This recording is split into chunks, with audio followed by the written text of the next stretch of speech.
आज हम हिंदी में सीखेंगे अमात्रिक शब्दों की पहेली। तो पहली पहेली मैंने हल कर दी है, जो कि है राजा रानी के घर को कहते हैं महल।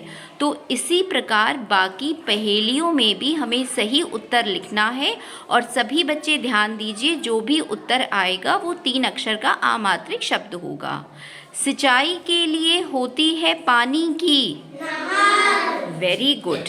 सिंचाई के लिए पानी की नहर होती है। जो किसान होते हैं जब वो फसल उगाते हैं खेत में, तो उन्हें पानी की आवश्यकता होती है, जिसके लिए वो पतली सी पानी की नहर बनाते हैं गांव में, जिससे वो सिंचाई करते हैं। अब बताइए, हवा बहने से फसल में उठती है लहर। Very good. जब हवा बहती है तो फसल में लहर उठती है। और आपने देखा होगा समुद्र में भी पानी की लहरें उठती हैं। इसके बाद है प्रकाश को कहते हैं चमक। प्रकाश या फिर रोशनी को कहते हैं चमक। यहाँ पे हमें 3 अक्षर का अमात्रिक शब्द लिखना है, जिसमें कोई भी मात्रा ना हो।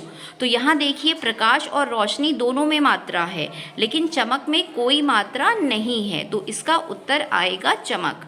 अब बताइए, बुद्धि और विचार को कहते हैं समझ।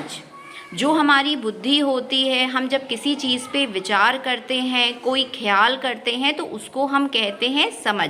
और हमें हमेशा अपनी समझ से, सूझबूझ से कोई भी कार्य करना चाहिए। और समझ कैसे विकसित होती है? समझ हमारी बुद्धि और विचारों से विकसित होती है, जब हम किसी चीज़ के बारे में सोचते हैं।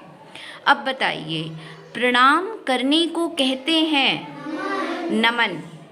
जब हम किसी को प्रणाम करते हैं या किसी का अभिवादन करते हैं, तो हम उसको कहते हैं नमन करना। ठीक है, किसी को प्रणाम करना।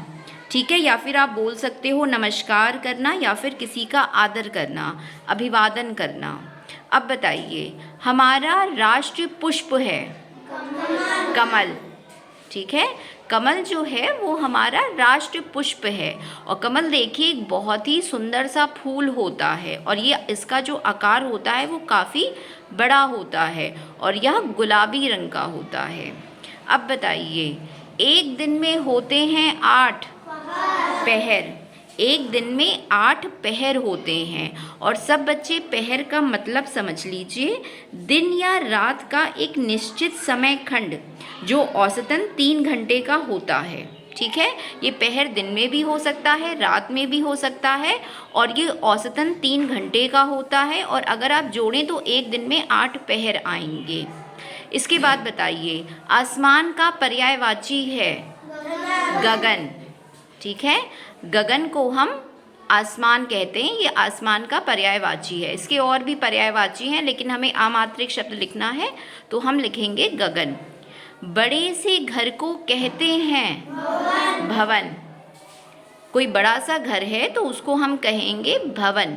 ठीक है, ठीक है। अब बताइए, नगर का दूसरा नाम है शहर।